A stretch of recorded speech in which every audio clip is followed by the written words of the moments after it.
É um prazer estar falando com vocês, meus queridos irmãos e amigos que estão me assistindo num auditório gostoso em Amsterdã, na presença de todos os que foram convidados e aceitaram esse convite, dos queridos todos que estejam presentes lá.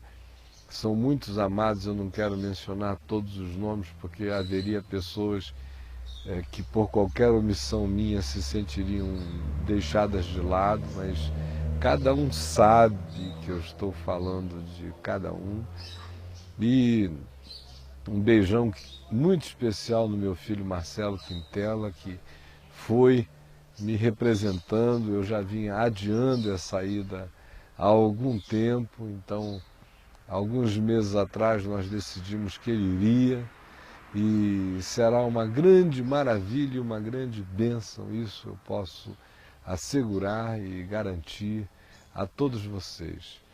Eu argumentei com o Marcelo e com todos os amigos que estão organizando esses encontros aí na Europa. Inicialmente eu iria com a Adriana, o plano original era passarmos 3 meses, depois reduzimos para 2, depois reduzimos para 1 mês, depois reduzimos para 15 dias, depois reduzimos para 1 semana. Aí quando a gente já tinha reduzido para 1 semana, eu falei para minha mulher, é melhor nós sermos honestos e admitirmos que tem um monte de coisas acontecendo e que nós não estamos em condições de fazer isso.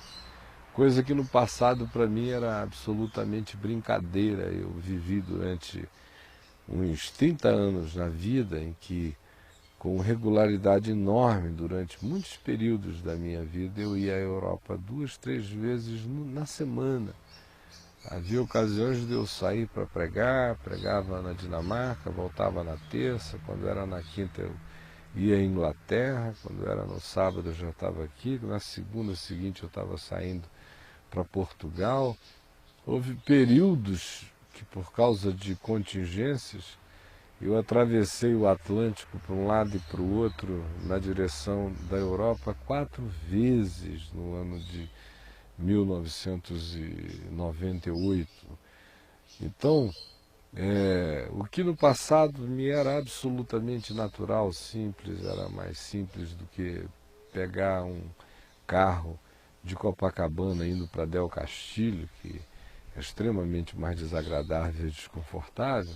Hoje em dia já não é mais assim comigo, talvez por overdose, talvez por ter feito isso mais do que a maioria das pessoas jamais concebeu fazer na existência.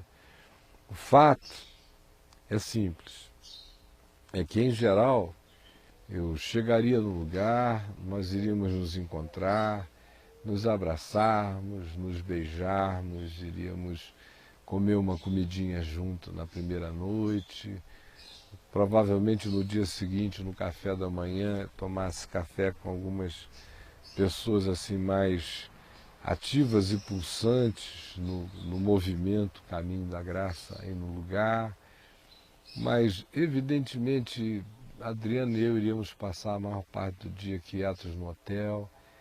Eu já visitei todos os moinhos, tudo que vocês puderem imaginar, e de modo que eu ia querer mesmo era ficar quieto.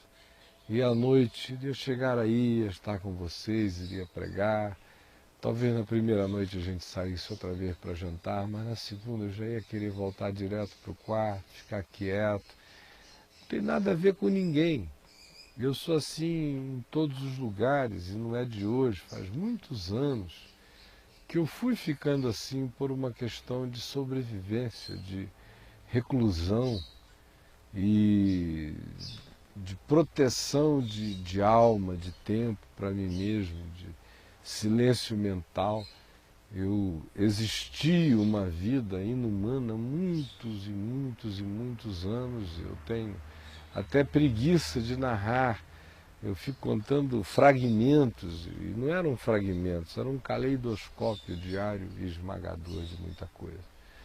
Estou apenas dizendo isso não para me justificar, eu não tenho barganhas com Deus e Deus não tem barganhas comigo, imagina se eu teria barganhas de qualquer outra natureza. Mas é apenas para explicar, para você entender que toda história tem dois lados.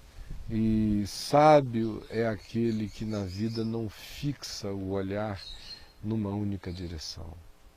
Então, conversando aqui com você, receba meu abraço todo carinhoso, meu beijo no Senhor Jesus, minha confiança, minha alegria, e acolham o Marcelo como a um anjo de Deus e tratem-no com toda aquela deferência espiritual que Jesus disse que quem pratica recebe galardões. Quem dá esses copos de água, de amor e de acolhimento, entesoura na singeleza do ato de amor riquezas inconcebíveis.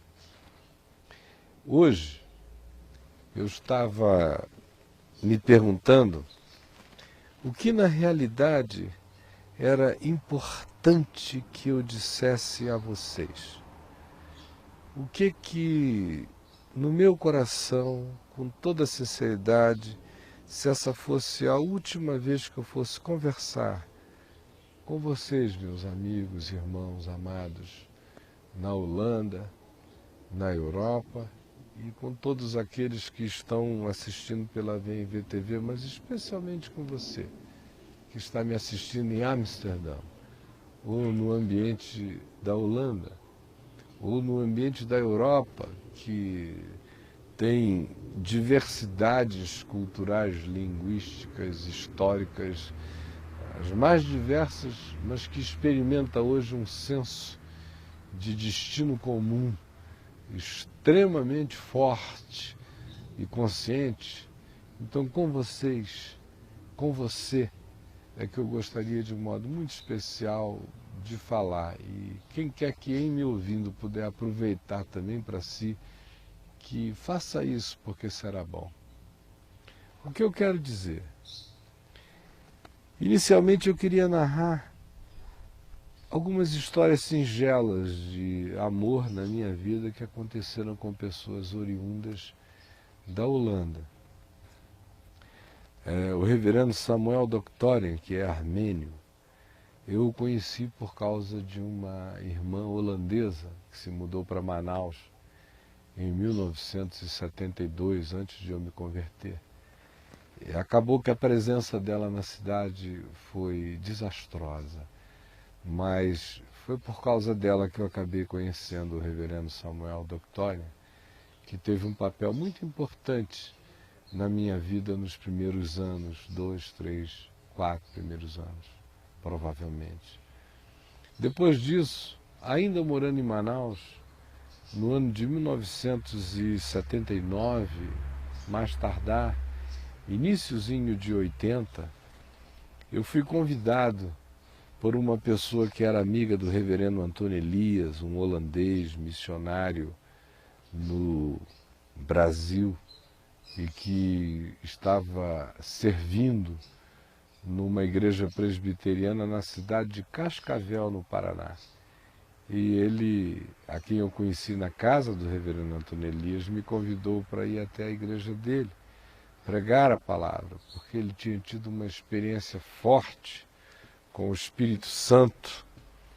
E naquele tempo a igreja presbiteriana tinha muitas reservas em relação a isso. Hoje essa turma que está aqui na igreja presbiteriana do Brasil tem reservas até maiores, mas naquele tempo elas estavam presentes também. O fato é que ele sabia que em Manaus eu pregava o evangelho com toda a liberdade, ninguém me oprimia, e nós orávamos com os doentes, expulsávamos os demônios, críamos em tudo quanto Jesus dizia que era para crer, ou seja, nós éramos normais. E ele, por causa disso, me convidou para ir lá pregar. E eu fui, e nós tivemos uma semana absolutamente extraordinária, de um derramar lindo do Espírito Santo e da graça de Deus. Eu me lembro que na primeira noite, enquanto eu pregava, ia descrevendo o significado da cruz, estava pregando em Isaías, no capítulo 53, de repente caiu um espírito de quebrantamento tão profundo entre todos, que um senhor me interrompeu aos prantos, gritando no meio da assembleia, dizendo: eu não aguento mais, pare pelo amor de Deus, eu não aguento mais, eu o matei, eu quero perdão, eu quero perdão. E a gritaria daquele desespero sincero daquele homem deflagrou aquele processo de todos chorarem como quem chora pela morte do unigênito e pranteando por aquele a quem haviam traspassado, o Senhor Jesus. Aí eu passei o resto da madrugada à porta, atendendo e orando com pessoas até 2, 3 da manhã. E no dia seguinte já começamos cedo. E aí eles fizeram um churrasco para centenas de pessoas. Aí trouxeram uma mulher com um ventre enorme de um câncer, que ela já tinha operado e constatado a dificuldade mortal. Iam fazer uma última tentativa naquela semana seguinte em São Paulo. E ela veio pedindo que eu orasse por ela. E eu senti fé no coração para orar, crendo que ela seria curada. E coloquei as mãos sobre ela e o ventre da mulher desinchou na hora. Eu senti um calor me queimando as mãos, um fogo me passando pelo braço, entrando na mulher. O ventre dela murchou na hora. Foi aquela alegria de Atos dos Apóstolos no churrasco.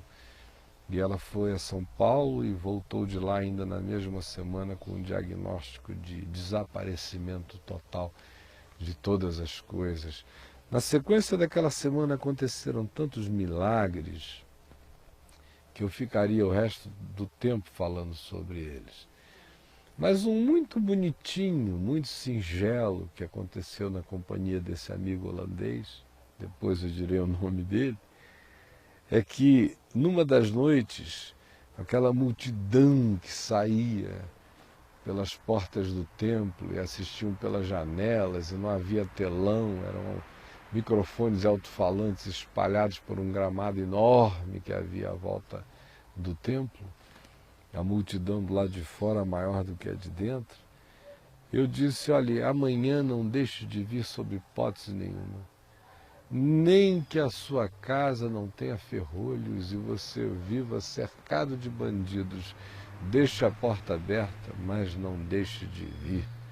Porque Jesus é aquele que abre e ninguém fecha, fecha e ninguém abre. Venha.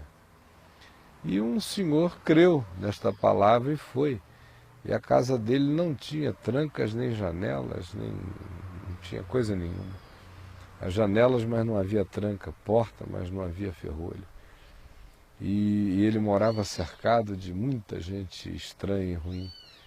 O fato é que ele reuniu a familhinha dele toda e disse o seguinte: olha, nós vamos, mesmo que venham aqui arrombar a nossa casa, entrar, roubar, porque o pastor disse que Jesus é aquele que abre e ninguém fecha, que fecha e ninguém abre.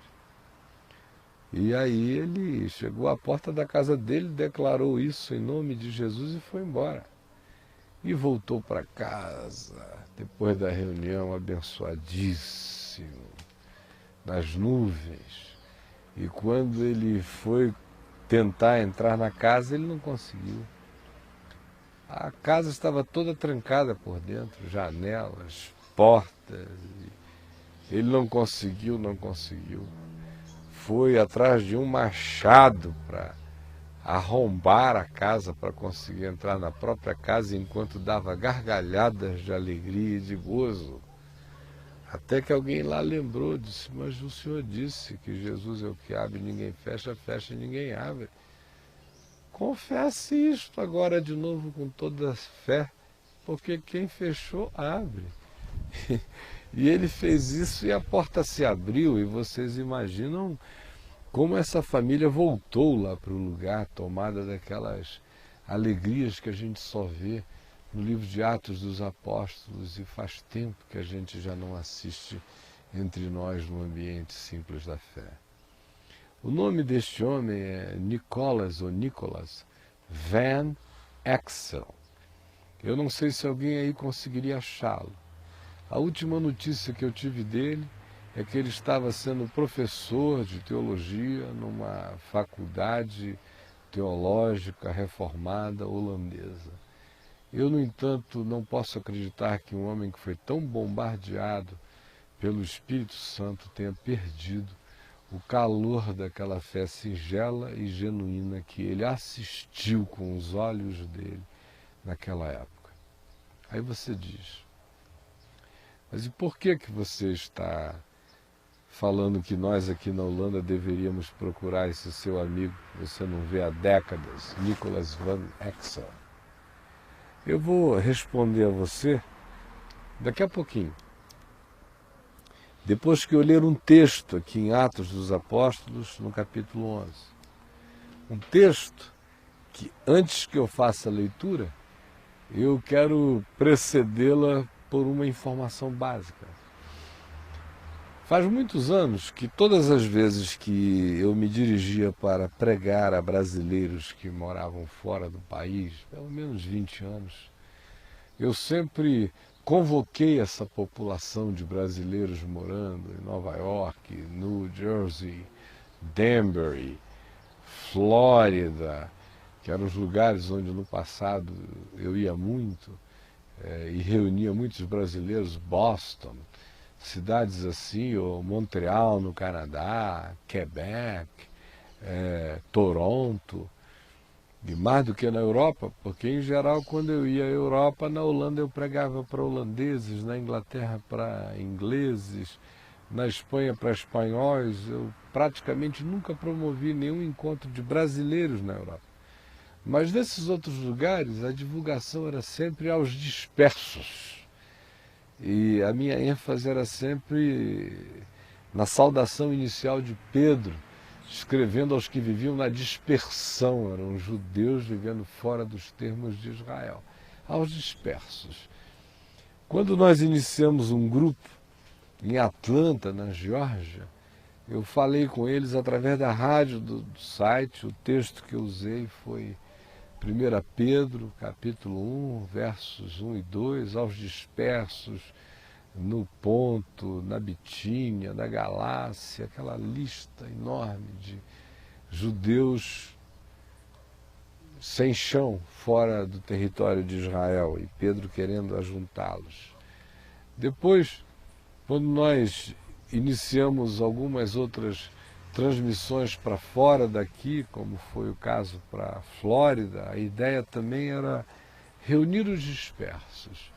E por isso esse nosso encontro aí na Europa tem essa ênfase de reunir os brasileiros dispersos, que é também uma ênfase no site. De fato, o site começou a ganhar uma configuração comunal, uma configuração coletiva, no dia em que eu escrevi um texto em Manaus, acompanhando meu pai que tinha infartado.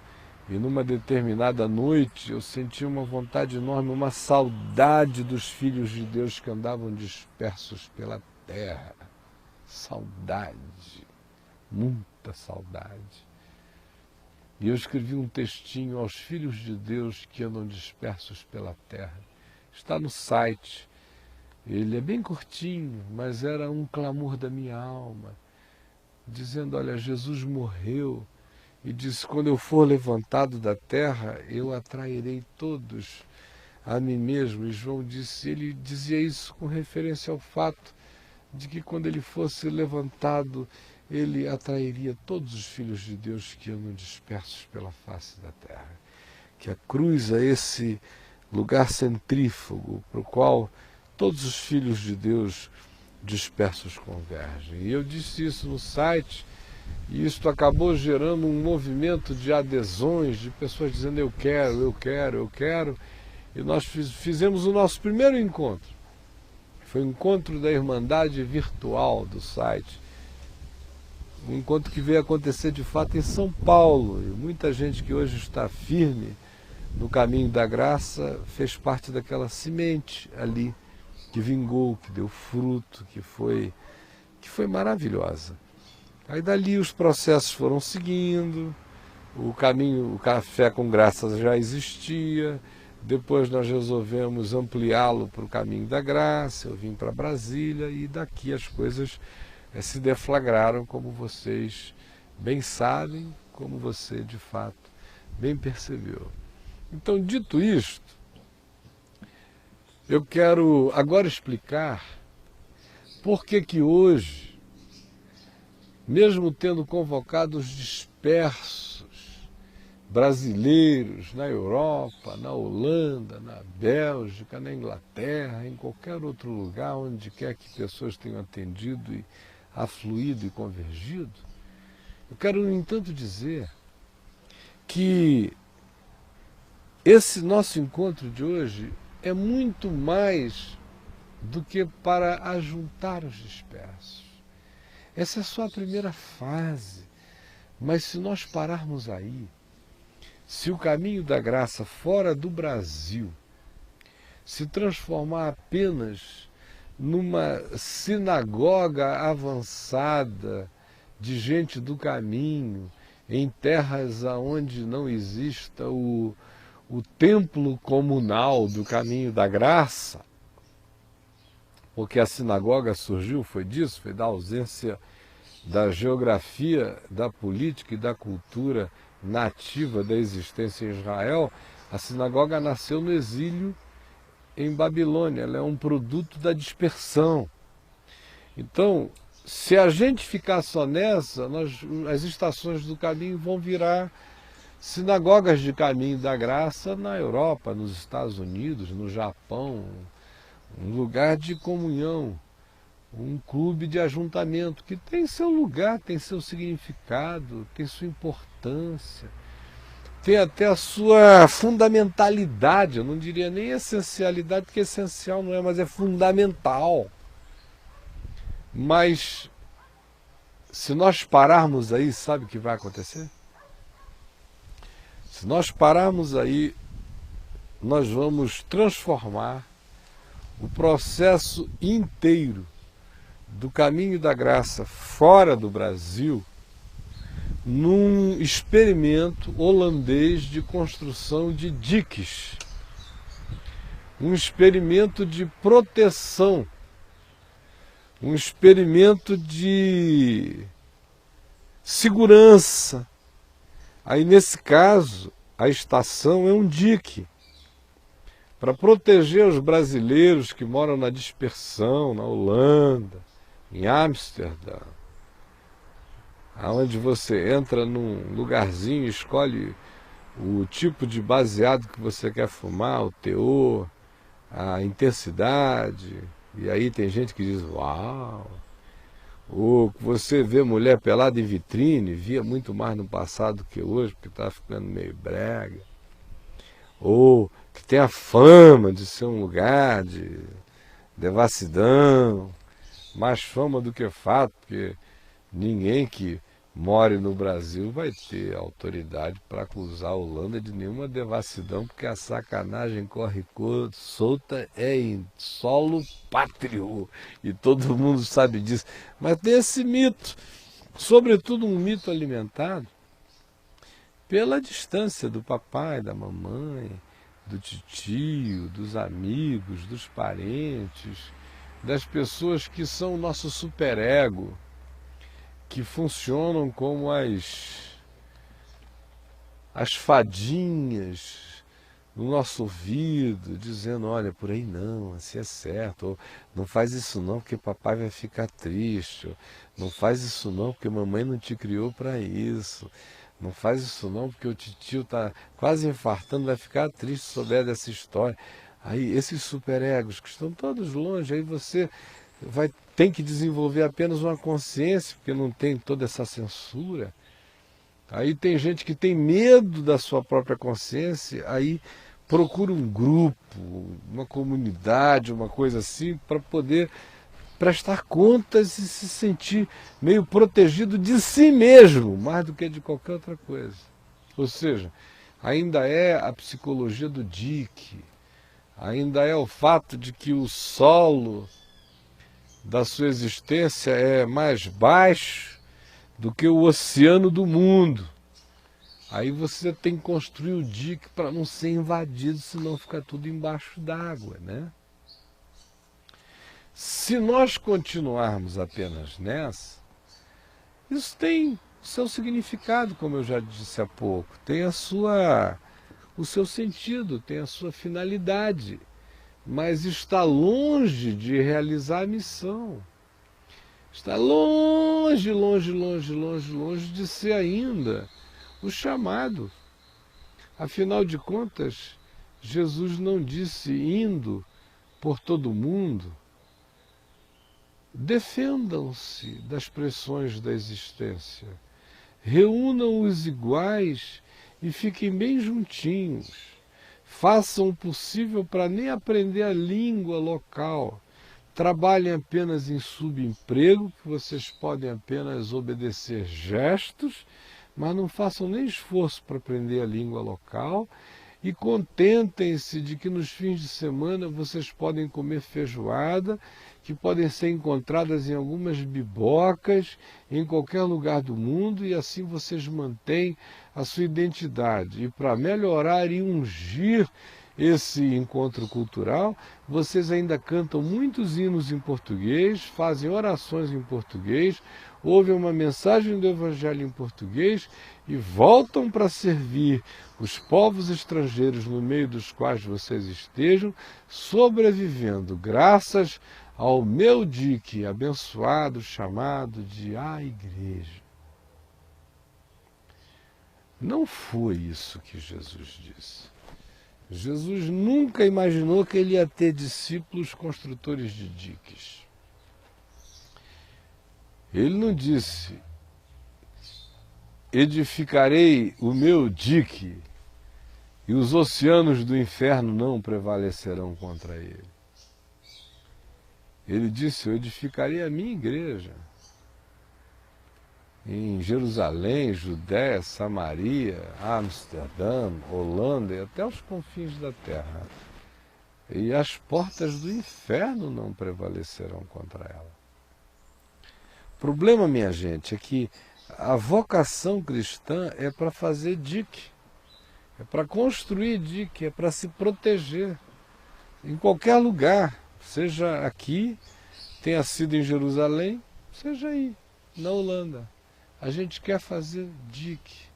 A gente acha que já é uma grande vantagem se a gente conseguir ficar firme na fé. Que já é uma grande vantagem se a gente não ceder às tentações. Que já é uma grande vantagem se a garota que mudou de Minas Gerais para a Holanda conseguir ficar firmezinha na igreja sem virar go-go girl no centro de Amsterdã, aí que seria desgraça. Então, se vestir o escafandro da fé e ficar bem protegido já é plena vitória. Parecendo até que o que Jesus disse foi, edificarei o meu dique e os oceanos da vida não prevalecerão contra ele. Mas não foi isto. Nós não estamos aí na Holanda apenas para nos preservarmos, para criarmos um grupo de pessoas que gostem de si mesmo e que se encontrem. Isso é maravilhoso.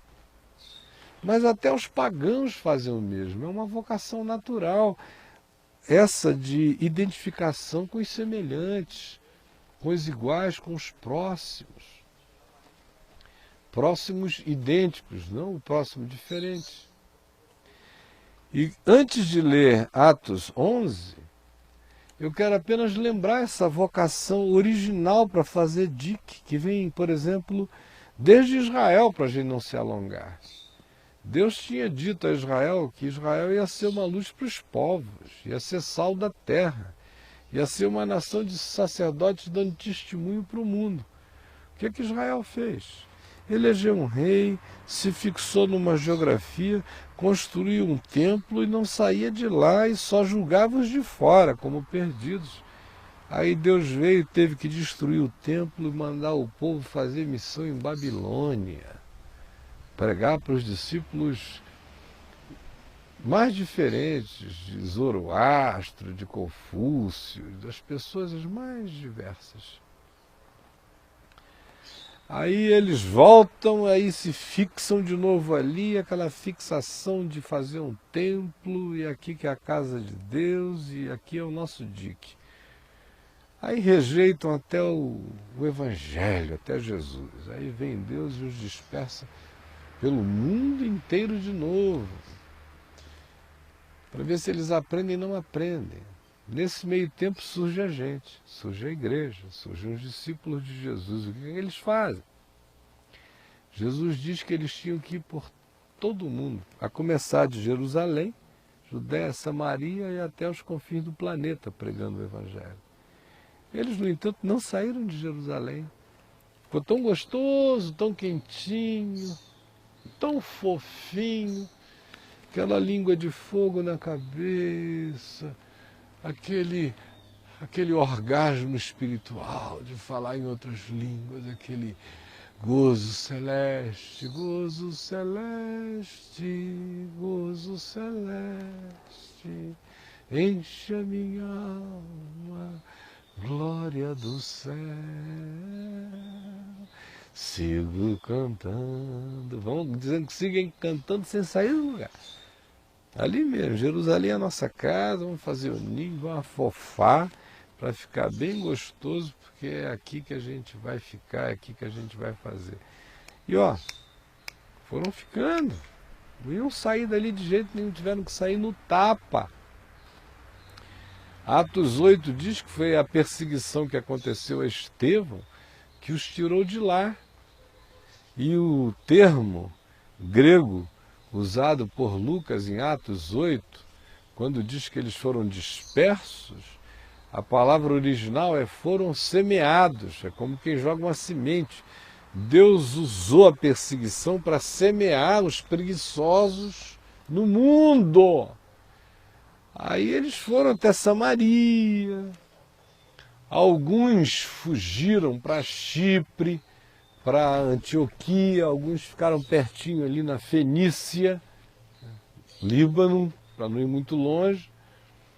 Mas os que foram para Antioquia, e é o texto que eu quero ler, foram os primeiros, pela primeira vez, a terem a coragem consciente de pregarem o Evangelho em outra língua que não fosse o aramaico ou o hebraico. Porque até então o Evangelho estava confinado ao aramaico e ao hebraico. Eles não falavam o Evangelho em outra língua, a não ser na língua deles. Era o dique, a língua era o dique. E eles não faziam outra coisa. Para nós a revelação foi dada, é mais fácil pregar na nossa língua porque todo mundo entende, eles já conhecem os contextos, graças a Deus tem gente se convertendo, vamos ficar por aqui mesmo, não é? Mas a soberania de Deus para fazer o Evangelho ser pregado em outras línguas a todas as nações, já não bastasse o fato de que no próprio Pentecostes, quando vieram línguas de fogo sobre eles não falaram unanimemente a língua hebraica, ao contrário, a intenção de Deus era mostrar a eles que a vontade divina era comunicar o Evangelho em todas as línguas do mundo, em todas as nações, em todos os países, nas línguas originais.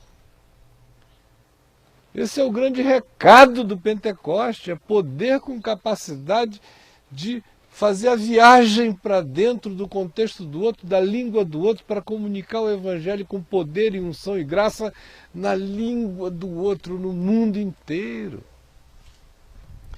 Então esses que foram dispersos e que chegaram até Antioquia, diz aqui o capítulo 11, no verso 19, que esses dispersos, por causa da tribulação que sobreveio a Estevão, lá no capítulo 8, se espalharam até a Fenícia, Chipre e Antioquia, não anunciando a ninguém a palavra, senão somente a judeus.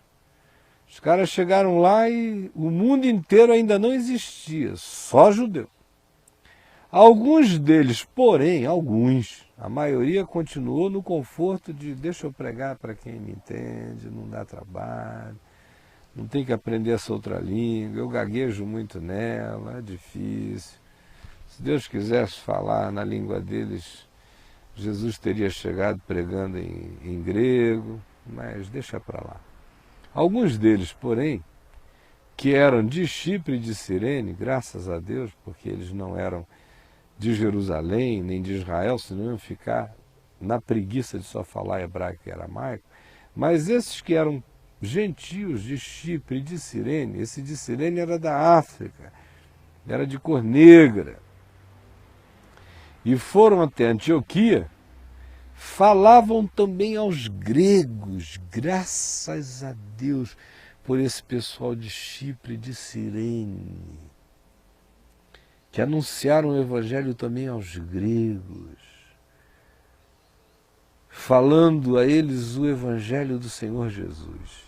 E olha só, a mão do Senhor estava com eles, e muitos crendo se converteram ao Senhor. A notícia a respeito deles chegou aos ouvidos da igreja que estava em Jerusalém, há anos já sem fazer nada, não eram pouquinhos meses não, eram anos de acomodação. E enviaram Barnabé até Antioquia. Tendo Barnabé chegado e vendo a graça de Deus, alegrou-se e exortava a todos que com firmeza de coração permanecessem na fé, pregando em grego, porque era um pessoal que só entendia grego. Porque Barnabé era homem bom, cheio do Espírito Santo de fé, e muita gente mais que entendia grego se uniu ao Senhor. E Barnabé partiu para Tarso à procura de Saulo, que pregava em grego fluentemente, tanto quanto pregava em várias outras línguas, hebraico, aramaico, latim, se precisasse, muitas línguas. Tendo-o encontrado, levou-o para Antioquia. E por todo um ano se reuniram naquela igreja e ensinaram em grego numerosa multidão. E em Antioquia foram os cristãos, os discípulos, pela primeira vez chamados de cristãos. O que eu estou querendo falar com vocês, meus queridos, é que eu estou extremamente grato a Deus por brasileiros se encontrando com brasileiros, e o caminho da graça no exterior tem no mínimo que oferecer essa praça, essa estação de alívio, de adoração, de comunhão, de amizade, de comunicação, de fortalecimento na fé mútua, de estímulo ao crescimento, à consciência, enfim, a tudo aquilo que já está acontecendo e pode ficar ainda mais forte. No entanto, eu queria estimular alguns, pelo menos, alguns que não têm vergonha de tentar aprender holandês, alguns que já falem holandês, alguns que gaguejem holandês, que comecem a ter a ousadia de anunciar a simplicidade do Evangelho aí na Holanda. Foi por isso que eu mencionei o meu amigo Nicolas Van Exel, porque se ele for encontrado por vocês, ou gente como ele, que saiba português e seja nativa e creia no poder de Deus, ele pode ser no mínimo um mentor, ajudante de muita coisa, porque no meu coração cresce a ardência do desejo de ver esta palavra da graça, este evangelho da graça, com essa simplicidade da graça, com essa falta de frescura da graça, com a total ausência de babaquice que a graça de Deus gera na gente, e com a ousadia no Espírito Santo e no poder de Deus, e no milagre da presença de Deus, começar a ser anunciada aí na Europa e no mundo inteiro. Agora olha aqui para mim. Vocês estão num contexto muito rico de teologia. Alguns dos maiores pensadores e filósofos e artistas e teólogos do mundo circulavam aí nesses canais de Amsterdã, ou na cidade de Rotterdam, ou em vários outros lugares. De modo que o que não falta aí são mitos de pensamentos extraordinários, de artistas fantásticos. Não fiquem intimidados com nada disso, não. Nada disso, isso é só fachada. Na Europa está todo mundo cansado, está todo mundo de saco cheio do cristianismo. Eles não aguentam mais ouvir padre, pastor, nem nada disso. Essa coisa é pós-cristã, já morreu. Então não adianta chegar também com argumentos, eu vou ler os teólogos, vou ficar preparado. Sabe o que é que funciona aí? O que Jesus fazia, com toda simplicidade, anunciar a palavra quase como quem repete o Evangelho, com simplicidade, viver a palavra com simplicidade, mais do que isso. O que está graçando aí no meio de vocês sabem o que é? O que está graçando é o esoterismo, é a nova era, são os gurus, é o misticismo, são as místicas variadas. Então nem perca seu tempo querendo dar uma de super inteligente para provar ao holandês que Jesus é Jesus, porque o holandês já passou dessa. Eles já se cansaram da intelectualidade cristã. O que hoje dá resultados é reunir as pessoas para orarem. Ao invés de reunir as pessoas para ouvirem vocês pregarem, os holandeses para ouvirem vocês pregarem, saiam convidando holandeses para um momento de oração, de invocação de Deus pelos problemas da vida. E tenham a coragem de botar a mão sobre a cabeça do doente e orar por ele, sobre a cabeça do deprimido, do panicado, do angustiado, com aquela simplicidade primitiva do Evangelho, e vocês vão ver o que acontece. Eu me lembro que dentre as muitas vezes que eu estive aí, uma delas foi para pregar num congresso que o Billy Graham estava organizando. Ele organizou 2 na década de 80, e um deles, se não me engano, foi em 86, e eu fui para pregar naquele evento. E num dos dias, foram 15 dias de evento, durante o período eu inclusive escrevi um livro meu que está no site chamado Uma Graça que Poucos Desejam. Escrevi aí em Amsterdã, no hotel, durante as tardes, assim, com papel e caneta. Mas num daqueles dias, se não me engano, um sábado ou domingo, os 500 brasileiros que estavam presentes ao evento, e eram ao todo, se eu não estou enganado, umas 15.000 pessoas ou mais, do mundo inteiro, de mais de 150 países, me convidaram para ir com eles dar uma passeada nos moinhos. E eu tinha passado aqueles 15 dias tão recluso, só aparecia para pregar lá no evento, batia um papo com um e com o outro, voltava para o hotel porque eu estava afim mesmo, né, de escrever o meu livro. E voltava à noite para ouvir alguns amigos meus pregarem, gente querida de outros tempos, outros países, outros lugares e tal. E também jantava com alguns deles depois das reuniões, mas eu estava meio distante do grupo brasileiro, que gostava muito de sair para fazer compras e aquela coisa toda, e eu estava noutra há muito tempo. Mas naquele dia eu resolvi ir junto, e nós fomos. E quando nós chegamos ali em região de Moinhos, nós íamos passando e vi um grupo assim de uns 10 comigo à frente, conversando, para trás dezenas de outros, naquela famosa algazarra de pastor brasileiro no exterior. E quando a gente ia andando, eu ia falando aqui com uma pessoa, falando com a voz talvez num tom mais alto, e vi um grupo de hispanos, de espanhóis de fato, do outro lado.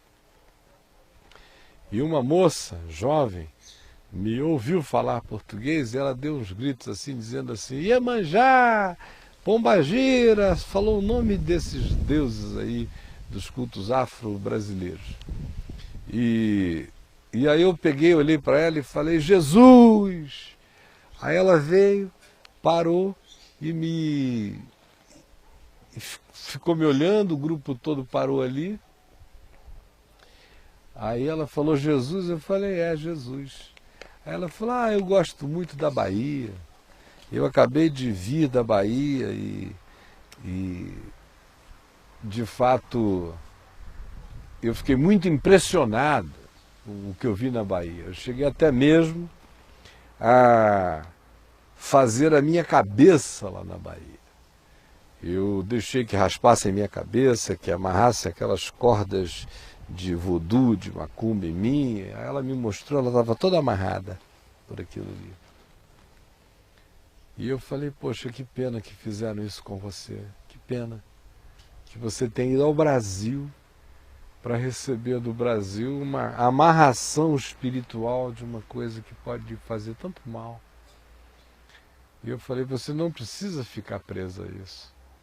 E eu olhei para ela com todo carinho, com todo amor, e comecei a anunciar o Evangelho para ela. E o que aconteceu é que ela caiu possessa ali no meio daquelas pessoas todas, quase rolou para dentro do canal, eu tive que segurá-la. E em nome de Jesus eu orei com ela, e ela ficou liberta instantaneamente, voltou a si, não sabia nem o que havia acontecido. E eu dei instruções a ela, rápidas, com todo carinho, e peguei o endereço dela. E disse a ela, olha, você mora onde? Ela disse, em Barcelona. Eu falei, então eu vou dar um jeito de que alguém encontre você em Barcelona. E saí dali com os amigos brasileiros, entramos lá num dos moinhos para fazer aquelas compras tradicionais, comprar os tamancões para trazer de presente para os amigos no Brasil e coisas assim, moinhos em miniatura, todos esses souvenirs lindos. E aí, quando eu entrei naquele lugar, eu ouvi umas pessoas falando português. E eram duas moças, e uma delas veio para mim e falou, reverendo Caio, você aqui, o que você está fazendo aqui na Holanda? Eu expliquei. E ela disse, eu estou vindo do Brasil, passando por Amsterdã e indo para Espanha, para morar na cidade de Barcelona, pregando o Evangelho lá. E eu disse a ela, olha, então foi a graça de Deus que te enviou aqui, contei a história e dei a ela o endereço da moça. E ela ainda saiu correndo no meio da multidão para ver se a encontrava, não a encontrou. Mas semanas depois a encontrou em Barcelona. E cerca de 5 anos depois eu estava no Rio de Janeiro e recebi um telefonema daquela menina dos moinhos da Holanda, que quase caiu dentro do canal, que tinha vindo ao Brasil fazer trabalhos de voodoo e que pela graça de Deus ficou liberta pela simplicidade do Evangelho num passeio turístico nos moinhos da Holanda. Portanto, o que eu quero dizer a você que faz parte desse grupo do Caminho da Graça, originalmente composto de brasileiros aí na Holanda, é que a Holanda viveu experiências fabulosas no passado, de gente extraordinária, comprometida com o Evangelho, mas que, à semelhança da Europa, nos últimos 30 anos, vem vivendo de maneira extremamente natural, porque o cristianismo não estimula nada a ninguém, o cristianismo só dá o antitestemunho de Jesus, é a negação de Jesus e do Evangelho. Eles foram se cansando, e hoje o que há é cansaço, hoje o que há é cinismo, hoje o que há é desistência. E aí, quem sabe, como sempre foi no passado, não será da Galileia que virá a surpresa de uma coisa bonita de Deus nascendo no chão europeu. Vocês lembram? Lá no dia de Pentecoste, quando o Espírito Santo desceu sobre eles, e eles falaram línguas como de fogo, e línguas de pelo menos 17 nações que estavam presentes ali em Jerusalém, que são mencionadas naquela lista de Atos, capítulo 2, e todos os ouviam falar em suas próprias línguas maternas, embora eles não conhecessem aquelas línguas. Uma das perplexidades que surgiu, no meio de outras, ao verem aqueles galileus iletrados, incultos, pregando as grandezas de Deus, a primeira foi dizerem: estão embriagados, devem ter tomado um porre às 9 horas da manhã, porque era 9 da manhã. Pedro até depois veio a dizer: gente, porre 9 da manhã? Não é? São 9 da manhã, é cedo demais para alguém beber alguma coisa. Mas outros disseram: como pode esses que são galileus estarem aí falando as grandezas de Deus? Com essa pergunta, eles estavam ecoando uma outra realidade que existia em Israel e que já havia sido declarada antes. Porventura da Galileia pode vir alguma coisa boa? Pode. Deus escolheu as coisas fracas. Deus escolheu as que não são. Deus escolheu as humilhadas, Deus escolheu as sem aparência, Deus escolheu as fragilizadas, Deus escolheu as línguas mais estranhas para revelar grandezas do amor dele em todos os lugares da terra. Se Deus fosse um grande marqueteiro, se o negócio dele fosse marketing, Jesus não teria nascido em Belém, nem teria se criado em Nazaré, nem teria passado tanto tempo em Cafarnaum, nem teria ido morrer em Jerusalém. Se Jesus fosse marqueteiro, Jesus teria nascido em Roma, teria ido fazer cursos de especialização mística na Índia, teria feito uma viagem pela Pérsia para se tornar o maior astrônomo, astrólogo de todos os tempos. E teria, de fato, não ido a Israel, mas teria voltado para Roma, onde os seus poderes poderiam ser extremamente bem-vindos, desde que ele jamais dissesse que ele era Curios, que ele era Adonai, que ele era qualquer coisa, o Kaiser, que ele era o Senhor. Se ele ficasse na dele, ele seria cultuado. E tem mais. Se Deus fosse um homem de marketing, o melhor lugar para mandar Jesus seria para Atenas, porque lá todo mundo era aberto o suficiente para cultuá-lo, e o grego era a língua das línguas, era o Esperanto, era a internet oral espalhada pela terra. Mas Deus não é marqueteiro, ele decidiu trabalhar contra o que o homem chama de as melhores vantagens e plantar a semente do reino dele nos ambientes impensáveis, através de pessoas que a gente não consegue nem imaginar. Então a minha palavra hoje a vocês que estão aí junto com o Marcos, com o meu querido filho Marcelo, eu espero que a Marina Flor de Maio esteja aí também, que é uma espécie de filhota do meu coração, que vocês animem-se, não só para fortalecerem brasileiros que morem na Holanda com o amor de Deus, mas que vocês tenham a ousadia de crer que o coração humano é igual em todo lugar, e que, quem sabe, da boca de pequeninos e crianças de peito, tanto quanto da boca de brasileiros, falando um holandês carregado, possa surgir um sotaque de amor celestial, possa aparecer um idioma de bondade que esquente, aqueça o coração de muitos.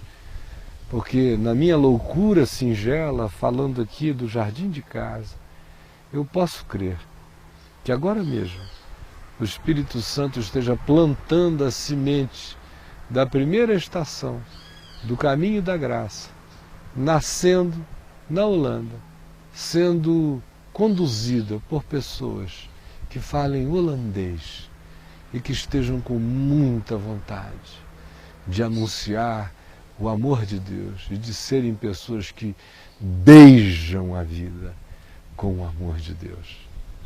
Essa era a palavra que eu queria dizer a vocês hoje. Não é uma mensagem, um sermão. Eu, cada dia que passa, tenho menos paciência para essas coisas.